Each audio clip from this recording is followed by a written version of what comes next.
2024 లేదా 25లో డిగ్రీ లేదా బీటెక్ చదివారా? సాఫ్ట్‌వేర్ జాబ్ కోసం ఎదురు చూస్తున్నారా? అయితే కోడ్‌జ్ఞాన్ 100 డేస్ కోర్సులో చేరండి. జాబ్ సాధించండి.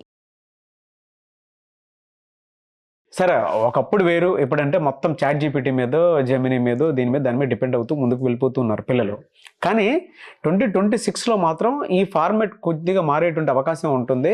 అండ్ రియలిస్టిక్ వరల్డ్‌లోనే ఎక్కువగా స్టూడెంట్‌ని చూసేటువంటి అవకాశం ఉంటుంది తప్ప వీటికి ఎక్కడా కూడా ఇంపార్టెన్స్ ఇవ్వకపోవచ్చు అనేటువంటిది తెలుస్తుంది.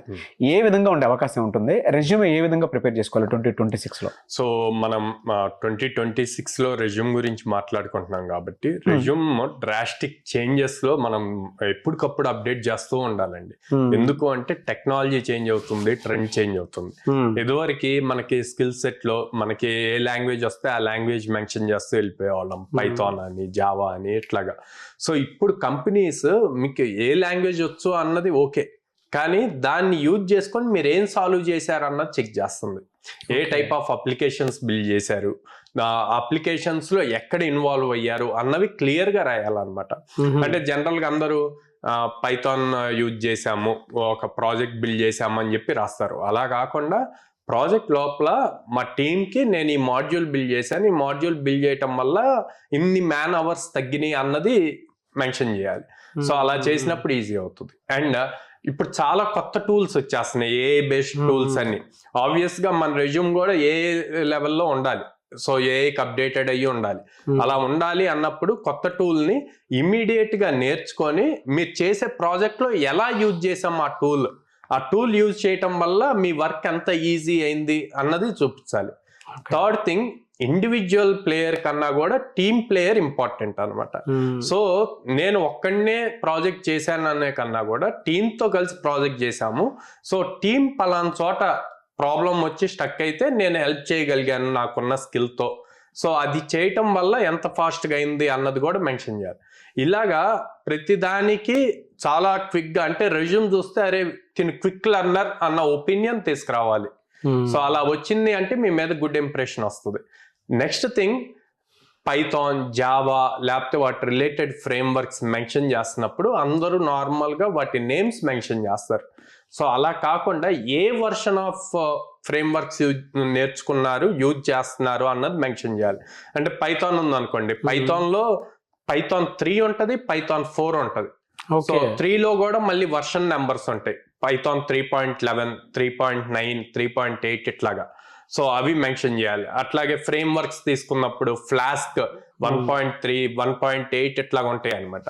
అలా ఫ్రేమ్ వర్క్స్ తో పాటు వాటి వర్షన్ నెంబర్స్ కూడా మెన్షన్ చేస్తే కంపల్సరీగా ఎవరైతే మీ ఇంటర్వ్యూ చేస్తున్నారో వాళ్ళకి ఒక ఐడియా ఉంటుంది. ఓకే, నార్మల్ గా మెన్షన్ చేయలేదు, ఏదో ర్యాండమ్ గా నేమ్స్ మెన్షన్ చేయలేదు, కొంత వర్క్ చేశాడు వీటి మీద ఆల్రెడీ అన్న మీ మీద ఇంప్రెషన్ క్రియేట్ అవుతుంది. ఓకే, ఆ రెజ్యూమే చూసేటప్పుడు కొంత స్క్రీనింగ్ చేసినప్పుడు తెలుస్తుంది. అవును. మీరు ఇందాక ఒక మాట అన్నారు సార్, అంటే ప్రీవియస్ వీడియోలో కూడా మీరు నేను చేసినటువంటి వీడియోలో ఇంకొక మాట కూడా అంటే జరిగింది. అంటే ఏఐని కనుక ఆ టూల్ని కనుక యూజ్ చేసి రెజ్యూమే తయారు చేస్తే దొరికిపోతారని చెప్పేసి కూడా మనం మాట్లాడుకోవడం జరిగింది. బట్ ఇందాక ఇంకొక వెర్షన్ ఏదో చెప్పారు, అంటే ఎట్లా ఏఐ కనెక్టివిటీ తోటి కలిపి ఎలా తీసుకెళ్ళాలి మరి దాన్ని? సో నేను ప్రీవియస్ చెప్పింది ఏంటి, ఏటీఎస్ స్కోర్ అని చెప్పి ఉంటుంది రెజ్యూమ్ కి. సో నెక్స్ట్ అదే చెప్పబోతున్నాను, మీరు ఈ లోపు అడిగారు. ఏటీఎస్ స్కోర్ అని ఉంటుంది. ఆ ఏటీఎస్ స్కోర్ ఎప్పుడు 80 అబోవ్ ఉంటే గనక మీ రెజ్యూమ్ షార్ట్ లిస్ట్ అవుతుంది నెక్స్ట్ రౌండ్ కి. ఓకే, సో ఆ ఏటీఎస్ స్కోర్ ఎప్పుడు వస్తుంది, వాళ్ళు కంపెనీ వాళ్ళు ఇచ్చిన జాబ్ డిస్క్రిప్షన్ ఉన్న స్కిల్ మీ రెజ్యూమ్ లో కూడా అదే స్కిల్ ఉంటే అప్పుడు ఆ స్కిల్ సెట్స్ మ్యాచ్ అయ్యి మీకు ఆ స్కోర్ వస్తుంది. కానీ ఇప్పుడు ఏం చేస్తున్నారు, ఆ స్కోర్ రావటం కోసం ఆ జాబ్ డిస్క్రిప్షన్ తీసుకెళ్లి ఏఐకి ఇచ్చేసి రెజ్యూమ్ ప్రిపేర్ చేయమంటున్నారు ఏఐని. సో ఏఐ ప్రిపేర్ చేసిన రెజ్యూమ్ అప్లోడ్ చేస్తే ఏటీఎస్ స్కోర్ అబోవ్ 95% ఉంటుంది. ఓకే, ఎందుకు 95% అబోవ్ ఉంటుంది అంటే పైథాన్ స్కిల్ సెట్ అడిగారు అనుకోండి, పైథాన్కి కనెక్ట్ అయ్యి ఉన్న ఎవ్రీ చిన్నది, డేటాబేస్ కానీ ఎక్సెల్ కానీ ఇట్లాంటి అన్ని ఇంటర్నల్ కనెక్ట్ అయ్యి ఉన్న వాటిని కూడా ఏ ద్వారా క్రియేట్ చేసిన రెజ్యూమ్లో అవి మెన్షన్ అయ్యి ఉంటాయి అన్నమాట. సో కానీ ఇక్కడ ఎండ్ యూజర్ అంటే స్టూడెంట్కి వచ్చింది మాత్రం పైథాన్ ఒక్కటే, ఆ పక్కన మెన్షన్ అయ్యి ఉన్నవి మాత్రం రావు.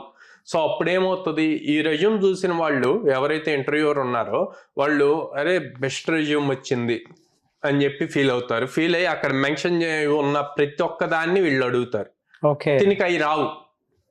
సో ఆ ప్రాబ్లం వస్తుంది. అందుకే మీ రెజ్యూమ్ మీరే ప్రిపేర్ చేసుకోండి, అంతేగాని ఏఐతో ప్రిపేర్ చేయకూడదు. అండ్ నేను చెప్తున్నా, ఏ టూల్స్ ఏవైతే ఉన్నాయో వాటిని క్విక్గా నేర్చుకోండి.